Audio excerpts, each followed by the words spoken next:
สบายดีนะสบายดี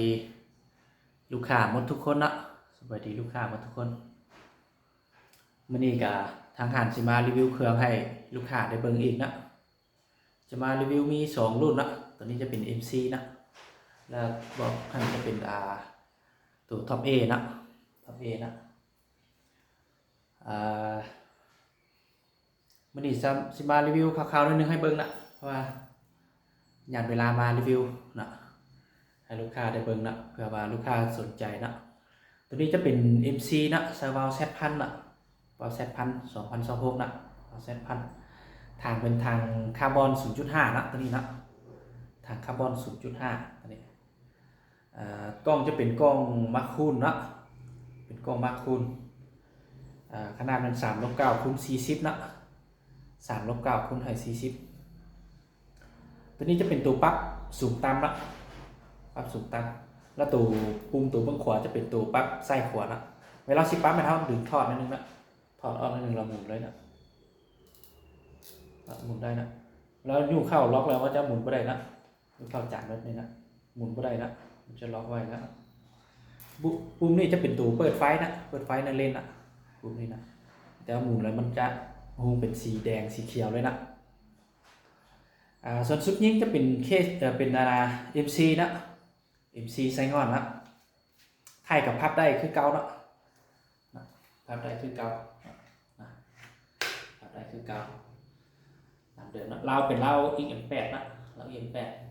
ยิงลูกเบอร์2นะยาวมันยาว50นะยาว50เซนนะตัวนี้เก็บเสียงจะเป็น Gen-Tech นะ Gen-Tech สีดำนะตัวนี้สีดำเลยนะ Gen-Tech เขียนตัวนี้นะ Gen-Tech สีดำว่าเป็นเบาZ1000นะว่าปรับในนะว่าเนี่ยราคาต้องอยู่7,800,000นะเพราะจะใส่ถังเป็นถังคาร์บอนนะใส่เป็นถังคาร์บอนจะต้องอยู่7,800,000มันได้ทั้งกล้องซูมได้ลูกปืนได้โม่ได้สกูลิ่งนะพร้อมกับตัวปืนบอกนี่เลยนะแบบนี้เลยนะก็ประกอบไม้มารีวิวให้ลูกค้าเบิ่งซื้อๆนะอันนี้นะบ่ได้เป็นปืนมือ2นะลูกค้ามาถามว่ามีปืนมือ2บ่เนาะบ่มีได้เนาะปืนมือ2บ่มีนะลูกค้ามาถามหาหลายอยู่นะอันนี้ระยะบางคนประมาณ70-80 เมตรนะยิงนกเป่ายิงหอกเนาะ70-80 เมตรรับประกันกลุ่มให้เนาะส่วนเราจะรับประกันให้ลูกค้าเลยนะในระยะ6 เดือนเนาะยิงบ่ถึงมันเปลี่ยนใหม่ให้ลูกค้าเลยนะมีบริการเก็บปลายทางให้ลูกค้าพร้อมเนาะมีแต่ลูกค้าได้โอนมัดจำได้นึงเนาะตัวที่เหลือมันเก็บปลายทางให้เลยเนาะผู้ใดสนใจทักมาเนาะราคา7,800,000เนาะ MC ใส่ถังคาร์บอนกล่องมาคูนเนาะครบสุดเนาะ7,800,000ส่วนบล็อกตัวนี้จะเป็นตัวนี้จะเป็นท็อป A นะตัวนี้เป็นท็อป A นะ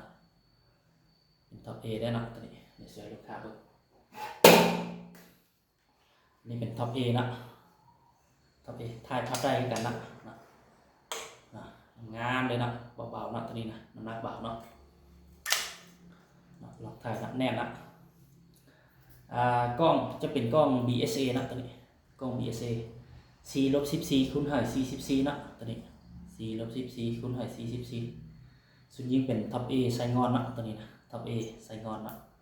ทางเป็นทางคาร์บอน 0.5 นะตัวนี้ 0.5 พอดีงามเลยนะตัวนี้นะมันจุล้มก็ได้หลายนะแล้วก็พอดีบนใหญ่เกินไปนะแล้วก็บนน้อยนะตัวนี้นะพอดีเป็นตัวงามเลยเนาะใส่กับปืนนี้พอดีงามเลยนะตัวนี้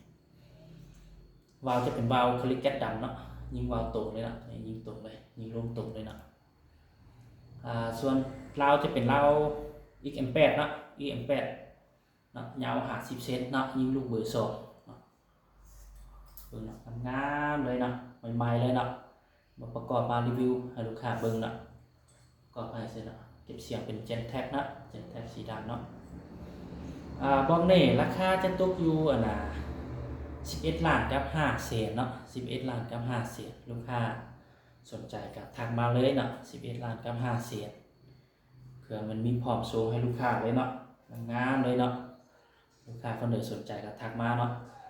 มีกล้องซูมมีลูกปืนมีโม่มีสโตรลิงเนาะพร้อมกับตัวปืนแบบนี้เลยเนาะ11,500,000 สำหรับลาวมันรับประกันให้คือกันนะรับประกันให้ระยะ6เดือนเนาะยิ่งบ่ถึงมันเปลี่ยนใหม่ให้ลูกค้าเลยเนาะ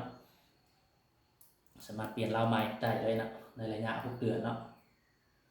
ระยะบางคนก็70-80 เมตรคือกันเนาะตัวนี้เป็น70-80 เมตรเนาะยิงนกเป่ายิงหอกเนาะยิงสัตว์ใหญ่ก็ฮอด100ปลายเมตรเนาะ100 เมตรเนาะมีบริการเก็บปลายทางให้ลูกค้าเนาะสนใจแล้วทักมาเลยเนาะตามเบอร์56707-295เนาะ02056707-295ลูกค้าคนใดสนใจแล้วทักมาเลยเนาะเพื่อมีความสูงนะ